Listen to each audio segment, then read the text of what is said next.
మంత్రి గారు పొంగులేటి గారు కూడా ఇక్కడనే ఉన్నారు. 2024 అక్టోబర్లో భారీ వర్షాలు వచ్చినాయి అధ్యక్ష. రాష్ట్రంలో హైయెస్ట్ ఎఫెక్టెడ్ డిస్ట్రిక్ట్ ఉందంటే అది మహబూబాబాదే. బ్రిడ్జిలు తెగినాయి, రోడ్లు తెగినాయి, చెక్ డ్యాములు తెగినాయి, దాదాపు 147 చెరువులు తెగినాయి అధ్యక్ష. విపరీతమైన వేలాది ఎకరాలు ఇసుక మేటలేసినాయి. ఎక్కడిదక్కడనే కొన్ని చెరువులు మాత్రం పూర్తి చేసిండ్రు అధ్యక్ష. ఇక చాలా చెరువుల నిర్మాణాన్ని కూడా వారు ప్రయత్నం చేయలే. రైతులు పంట నష్టపోతున్నామని చెప్పని వాళ్ళు రైతులందరూ కూడా బలుక్కొని పోసుకున్న దాఖలాలు ఉన్నాయి అధ్యక్ష. తెగిన చెక్ డ్యాములు అట్లనే ఉన్నాయి, రోడ్లు అట్లనే ఉన్నాయి.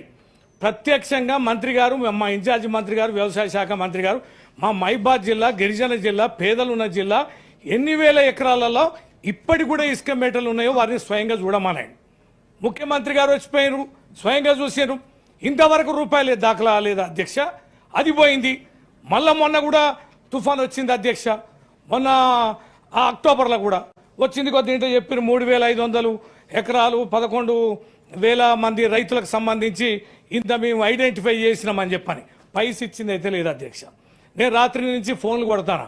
ఎవరికైనా నష్టపరిహారం ఈ చెరువులు తెగి మొత్తం ఇసుక మెటలు వేసిన భూములలో మీకేమైనా పైసలు వచ్చినాయంటే ఎవరు లేదని చెప్తున్నారు అధ్యక్ష. ఎంత ఇంపుగా ఉంటాను ఈ మాటలు అంటే ఇక ప్రయత్నం చేస్తాను, ఎస్టిమేట్స్ అవుతాయి, ఈ కథ మొదలైంది. ఇక రేపు పొద్దున తెల్లారేసరికే ఇంటికి నిధులు వస్తున్నాయని ఈ చెప్పే తీయటి మాటల కంటే కనీసం సమర్థులైన మంత్రులు శాఖ నిర్వహిస్తున్నప్పుడైనా ఈ జాగ్రత్తలు తీసుకొని అట్లాంటి వెనుకబడిన ప్రాంతాలైనా ప్రత్యేకమైన శ్రద్ధ తీసుకొని ఇప్పటికైనా మా మహబూబాబాద్ జిల్లాలో రాష్ట్రం అంతా నేను మాట్లాడడం కంటే ప్రత్యేకంగా ఎక్కువ కళ్ళతో చూసాం కనుక మా జిల్లాని తక్షణ కర్తవ్యంగా రైతులకి న్యాయం చేయాలి. మరి ఎంతమందికి ఇచ్చారు, ఎన్ని చెరువులు తెగితే ఎన్ని మీరు భర్తీ చేశారు, ఎన్ని రోడ్లను చేశారు, ఎన్ని చెక్ డ్యాములను పునర్నిర్మించారు, ఎంతమంది రైతుల అకౌంట్లో డబ్బులు పడ్డాయి, ఆ వివరాలన్నీ కూడా స్పష్టంగా చెప్తే ప్రజలు కూడా అర్థమైంది అధ్యక్ష.